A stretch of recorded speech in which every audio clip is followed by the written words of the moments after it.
Hello students, this is going to be a very short video covering exercise 1.6 of class 9th। तो बेटे इस question में question number 1 जो है exercise 1.6 का, इसमें कहता है फाइंड। ये वाला क्वेश्चन, इनफैक्ट ये पूरी एक्सरसाइज आपकी एक्सपोनेंट एंड रेडिकल्स जो आपने टॉपिक कवर किया था क्लास 8 में, उसी के ऊपर बेस्ड है। एकदम सिंपल सी है, सिर्फ 10 से 15 मिनट लगते हैं पूरी एक्सरसाइज कवर करने में। ध्यान से समझिएगा, बहुत इजी एक्सरसाइज है। जैसे क्वेश्चन नंबर 1 में कहते हैं फाइंड, फर्स्ट पार्ट है 64 की पावर 1/2, 64 की पावर 1/2। तो इसे कैसे सॉल्व किया जाएगा? हम सबसे पहले 64 के फैक्टर्स बना लेंगे, जैसे नॉर्मल प्राइम फैक्टराइजेशन करते हैं वैसे हमने 64 के फैक्टर्स बना लिए।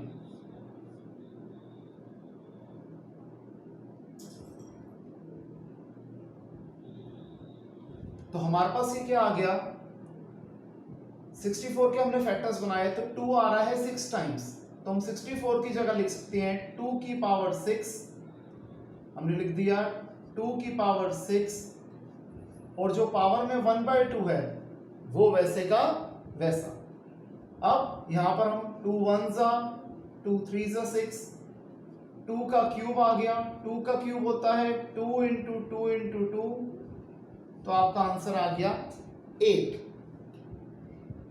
ये एक सिंपल सा क्वेश्चन था, बाकी सारे क्वेश्चन भी ऐसे ही हैं, एक एक करके वो भी करते हैं आगे। सेकंड पार्ट है 32 की पावर 1/5। इस केस में हम 32 के फैक्टर्स बनाएंगे। 2 पे आया 16, 2 पे आया 8, 2 पे आया 4, 2 पे आया 2, 2 पे आया 1। हम क्या देख रहे हैं यहाँ पर, 2 आ रहा है 5 टाइम्स, 2 आ रहा है 5 टाइम्स। 32 की जगह हमने लिख दिया 2 की पावर 5, 1/5 वैसे का वैसा, 5 से 5 कट गया, 2 की power 1, so 2 is your answer. अगला क्वेश्चन है 125 की पावर 1/3। हम 125 के फैक्टर्स बना लेते हैं। 5 से डिवाइड करेंगे आएगा 25, फिर हम 5 से डिवाइड करेंगे आ जाएगा 5, फिर 5 से डिवाइड कर देंगे आ जाएगा 1। तो हम 125 को कैसे रिप्रेजेंट कर सकते हैं, 5 का क्यूब। हमने इसे लिख दिया 5 का क्यूब, पावर 1/3 वैसे की वैसी, 5 की power 1, so 5 is your answer. अब हम आ जाते हैं क्वेश्चन नंबर 2 पे। क्वेश्चन नंबर 2 भी वैसा ही है, फाइंड, हमें सॉल्व करना है 9 की पावर 3/2। हम 9 के फैक्टर्स बना लेते हैं। 3 3s 9, 3 1s 3। तो 9 की जगह हम लिख सकते हैं 3 का स्क्वायर, क्योंकि 3 2 बार आ रहा है, की पावर 3/2।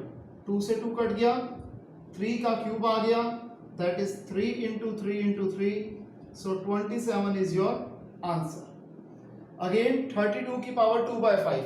हमने फर्स्ट पार्ट क्वेश्चन नंबर 1 के सेकंड पार्ट में किया था, तो दोबारा सॉल्व करने की जरूरत नहीं है। 32 का जब हमने फैक्टर्स बनाए थे तो क्या आ रहा था, 2 की पावर 5, 2/5 वैसे का वैसा, 5 से 5 कट गया, 2 का स्क्वायर, 2 का स्क्वायर होता है 2 × 2, दैट इज 4।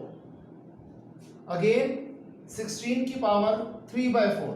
हम 16 के फैक्टर्स बना लेते हैं।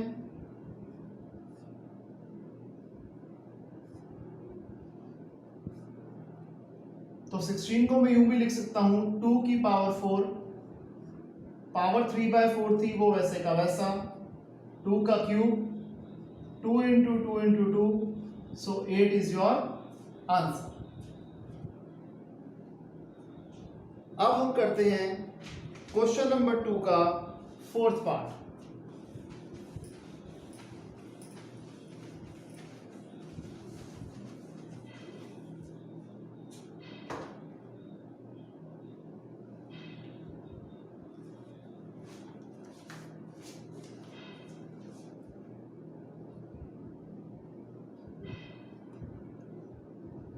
-125 की पावर -1/3।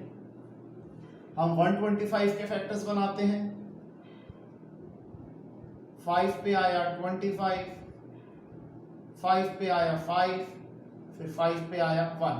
हमने 125 को 5 से डिवाइड किया तो 25 आया, 25 को 5 से डिवाइड किया 5 आया, 5 को 5 से डिवाइड किया 1 आया। तो इसको हम यूं भी लिख सकते हैं, 125 को हम लिख सकते हैं 5 का क्यूब की पावर -1/3, 3 से 3 कट गया, 5 की पावर -1। अगर पावर में माइनस होता है तो हम गिवन नंबर का रेसिप्रोकल कर देते हैं। 5 का रेसिप्रोकल होता है 1/5, क्योंकि जो 5 है उसे हम 5/1 भी लिख सकते हैं, तो रेसिप्रोकल करेंगे तो हो जाएगा 1/5, और जो पावर माइनस में थी वो हट जाएगी, यानी कि पॉजिटिव 1 बन जाएगा। 1 को हम लिखते ही नहीं है, इसलिए 1/5 आपका आंसर रहेगा। इसके बाद आ जाता है क्वेश्चन नंबर 3। क्वेश्चन नंबर 3 में जो प्रॉपर्टी यूज होनी है वो क्या होनी है कि अगर बेसिस सेम होंगे तो मल्टीप्लाई में पावर ऐड हो जाएगी, और अगर बेसिस सेम होंगे तो डिवाइड में पावर माइनस हो जाएगी, और अगर पावर के ऊपर पावर है तो वो दोनों पावर्स आपस में मल्टीप्लाई हो जाती हैं। एग्जांपल से समझते हैं क्वेश्चन नंबर 3 का फर्स्ट पार्ट। जैसे ये 2 की पावर 2/3 इंटू 2 की पावर 1/5। डॉट का मतलब यहां पर मल्टीप्लाई है। जब बेस सेम है और मल्टीप्लाई का क्वेश्चन है तो पावर्स ऐड हो जाएंगी, तो 2 की पावर 2/3, जस्ट अ सेक,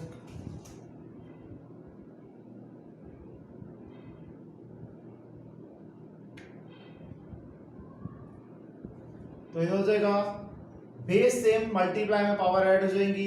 2 हमारा बेस है, पावर्स ऐड हो जाएंगी, 2/3 प्लस 1/5। 2 वैसे का वैसा, 3 और 5 का एलसीएम आया 15। 15 को हम 3 से डिवाइड करेंगे, आएगा 5। 5 को 2 से मल्टीप्लाई करेंगे, आएगा 10। हम जब भी एलसीएम लेते हैं और सॉल्व करते हैं तो जो एलसीएम आएगा उसे डिनोमिनेटर से डिवाइड किया जाता है, और जो आंसर आता है उसे हम न्यूमरेटर से मल्टीप्लाई कर देते हैं। तो 15 को 3 से डिवाइड किया 5, 5 2 ज़ा 10, फिर 15 को 5 से डिवाइड किया 3, 3 1 ज़ा 3, तो ये आंसर हमारा आ गया 2 की पावर 13/15। इसी तरीके से हम सेकंड पार्ट देखते हैं। सेकंड पार्ट है हमारा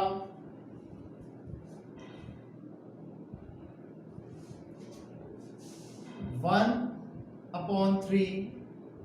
3 की पावर है 3 और पूरे की पावर है 7।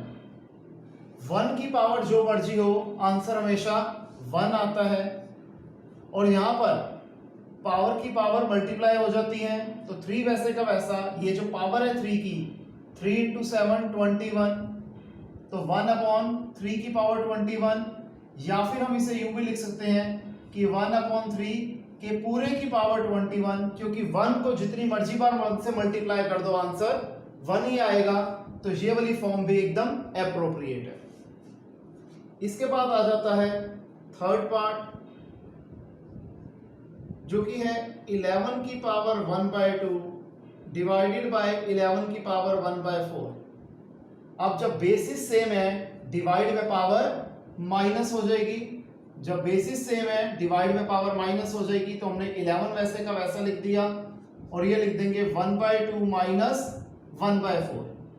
11 वैसे का वैसा, 4 और 2 का एलसीएम 4, 4 को 2 से डिवाइड किया 2, आंसर को 2 को 1 से मल्टीप्लाई करा 2, 4 को 4 से डिवाइड किया 1, आंसर 1 को न्यूमरेटर 1 से मल्टीप्लाई करा 1, तो 11 की power 2 - 1 1/4। So this is going to be your answer 11 की पावर 1/4। फिर है हमारा फोर्थ पार्ट। फोर्थ पार्ट है 7 की पावर 1/2 इंटू 8 की पावर 1/2। अब यहां पर हम क्या देख रहे हैं कि बेस ही अलग है। जब बेस अलग है और पावर सेम है तो हम सिंपल कर देंगे 7 8 56 की पूरे की पावर 1/2 और हम इसे यूं भी लिख सकते हैं स्क्वायर रूट ऑफ 56। दोनों ही फॉर्म एकदम परफेक्ट है। इस फॉर्म को थोड़ा बेटर इसलिए माना जाता है क्योंकि सारे ही क्वेश्चंस को हमने पावर नोटेशन की फॉर्म में लिखा था, इसलिए स्क्वायर रूट हम अवॉइड करेंगे तो थोड़ा बेटर माना जाएगा।